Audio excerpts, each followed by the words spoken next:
নবগ্রহের মধ্যে এই তিনটে গ্রহকে কিন্তু কন্ট্রোল করা অত্যন্ত কঠিন হয়ে দাঁড়ায়। একটা গ্রহ হচ্ছে বুধ, আরেকটি হচ্ছে রাহু এবং অবশ্যই আরেকটি হচ্ছে কেতু। এই তিনটি গ্রহকে ব্যালেন্স করা, এই তিনটি গ্রহকে কন্ট্রোল করা, এই তিনটি গ্রহকে নিয়ন্ত্রণ করা কিন্তু প্রচণ্ড টাফ হয়ে যায়। কারণ বুধের যে অ্যাক্টিভিটি সেটা বাচ্চা সুলভ, বাচ্চারা কখন কি করবে আপনি নিজেও জানেন না।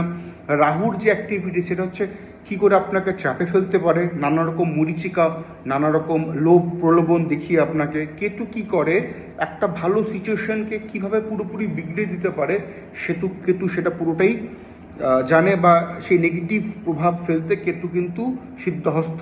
সুতরাং যাদের জন্মকুণ্ডলিতে বুধ, রাহু, কেতু এই তিনটে গ্রহের মধ্যে তিনটে বা দুটো বা একটার অবস্থান অত্যন্ত ড্যামেজ, কিংবা সেই ড্যামেজ গ্রহগুলোর দশা বা অন্তর্দশা চলছে, অবশ্যইভাবে জ্যোতিষীয় সঠিক পরামর্শ গ্রহণ করুন।